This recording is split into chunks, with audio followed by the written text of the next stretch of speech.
ستاتے ہو کہ اللہ کو مانتا ہے وہ تم کے لیے بددعائیں کرتی ہیں. برا ہو تمہارے لیے مکہ والو ابو جہل تم خاک میں ملو. برا ہو تمہارے لیے ابو لہب تمہیں بھی اللہ تعالیٰ قتل کرے. تم نے ایسا کیوں کیا؟ اپنے گندے ہاتھوں سے صاف کرتی ہیں اور اپنے باپ کو سہارا دیتی ہیں.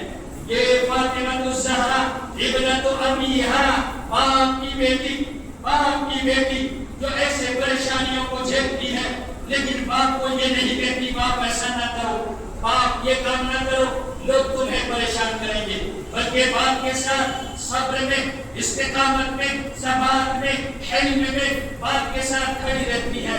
اور ایسا کھڑی رہتی ہے کہ بابا جان آپ کو جو اللہ نے ذمہ داری کی ہے غار حرا سے جو پیغام آپ لے کر آئے ہیں اسے آپ کرتے رہیں، ہم آپ کے ساتھ ہیں. 5 سال کی یہ بچی 1 سال اور بیت جاتا ہے، 2 سال اور بیت جاتا ہے، جب تھوڑی سی بڑی ہو جاتی ہے وہ دیکھتی ہے مکہ والے دارالندوا میں بیٹھ کر فیصلہ کرتے ہیں محمد رسول اللہ صلی اللہ علیہ وسلم کو بائیکاٹ کیا جاتا ہے، سماج سے بائیکاٹ کیا جاتا ہے.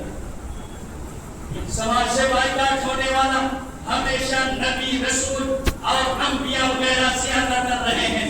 سماج سے جو بائیکاٹ کیا جاتا ہے ضروری نہیں کہ ہمیشہ وہ غلط ہو.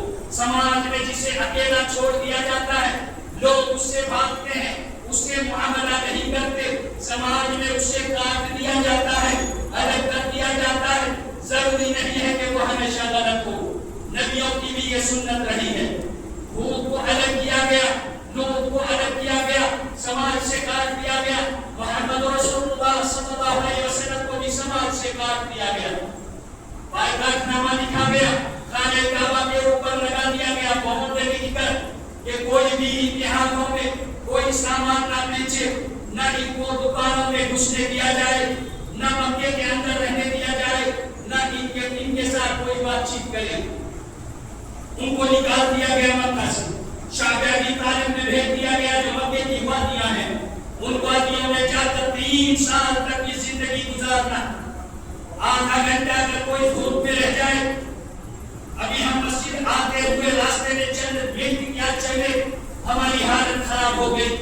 لیکن یاد کرو ان سب راہ وادیوں کو جہاں پتھر ہی پتھر ہے، زمین پتھریلی ہے اور آسمان سے ابلتا ہوا یہ سورج جو صرف دھوپ اور گرمی برساتا ہے، چرچرا کی دھوپ میں 3 سالوں تک. اور پھر ان پتھروں میں جہاں سردیوں کے موسم میں برف جم جاتے ہیں، اس برفیلی سردیوں میں ٹھنڈی اور دھوپ اور گرمی سے 2-4 ہوئے 3 سالوں تک جو اللہ کے رسول صلی اللہ علیہ وسلم شعب ابی طالب کی گھاٹیوں میں پناہ دے رہے تھے.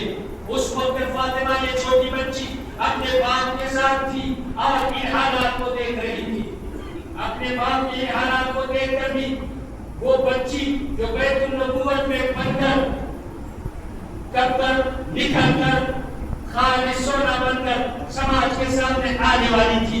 اللہ تبارک و تعالیٰ نے یہی کہا لِيُذْهِبَ عَنْكُمُ الرِّجْسَ أَهْلَ الْبَيْتِ وَيُطَهِّرَكُمْ تَطْهِيرًا.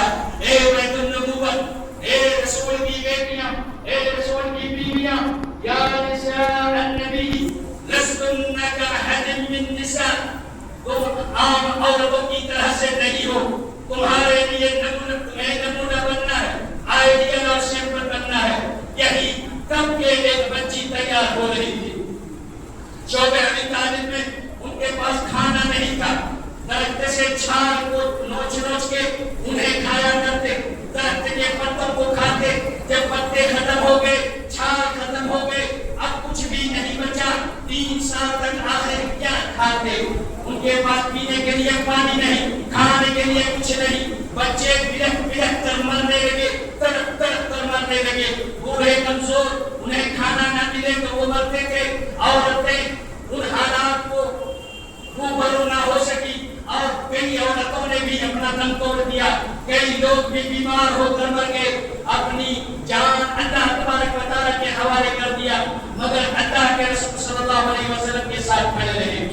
یہ بیٹی جب کچھ اور بڑی ہوئی، لوگوں کو دیکھا مکہ والوں نے ان کے باپ کے خلاف، مکہ والے یہ اعلان کر رہے ہیں، سازش کر رہے ہیں ان کو قتل کرنا ہے.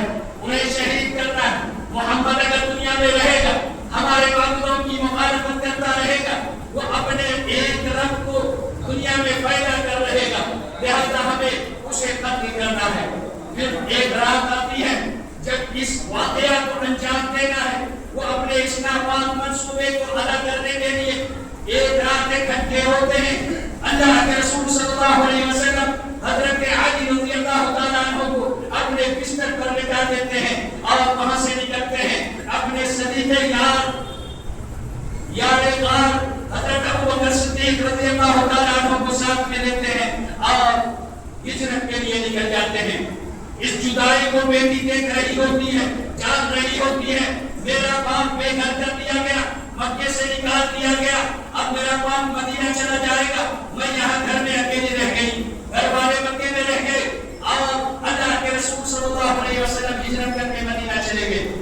ہجرت کے بعد کچھ دنوں بعد اللہ کے رسول صلی اللہ علیہ وسلم نے اپنے اہل و عیال کو بلایا، جب بلایا گھر والے پہنچے، بیٹی مدینہ پہنچی، شعور ٹھیک ہو چکا تھا۔ اب یہ وقت آتا ہے کہ ایسے وقت میں 1 سال بھی نہیں ہوا تھا، جنگ کے نعرے بجنے لگے، مکہ والوں نے چڑھائی کرنی چاہی اور جنگ بدر کا واقعہ پیش آتا ہے۔ بدر کے موقع پر مکہ والوں نے اور مشرکین عرب نے اللہ کے رسول صلی اللہ علیہ وسلم کے ساتھ لڑائی کی اور اس لڑائی میں اللہ تبارک و تعالیٰ نے اپنے نبی کی مدد فرمائی اور نصرت و کامیابی سے ہمکنار کیا۔ جب وہ واپس آئے، اب بیٹی بڑی ہو چکی تھی اور ہر باپ کو اپنی بیٹی کی فکر ہوتی ہے۔ اللہ کے رسول صلی اللہ علیہ وسلم کو بھی اپنی اس پیاری بیٹی جو سب سے چھوٹی بیٹی تھی اور پیاری تھی، اللہ کے رسول صلی اللہ علیہ وسلم نے یہ سوچا کہ اگر کوئی اچھا رشتہ ملے تو میں اپنی بیٹی کا رشتہ کر دوں۔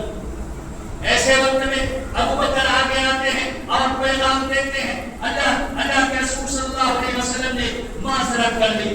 عمر بن الخطاب رضی اللہ تعالیٰ عنہ کو پیغام دیتے ہیں، اللہ کے رسول صلی اللہ علیہ وسلم نے انہیں بھی معذرت کر لی۔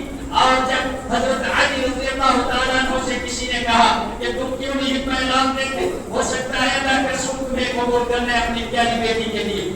حضرت علی رضی اللہ تعالیٰ عنہ گئے اور اللہ کے رسول صلی اللہ علیہ وسلم سے کہا کہ اگر آپ مناسب سمجھیں تو میں آپ کی بیٹی کا ہاتھ مانگتا ہوں۔ اللہ کے رسول صلی اللہ علیہ وسلم نے کہا ٹھیک ہے علی، تم میری بیٹی کو مہر میں کیا دے سکتے ہو؟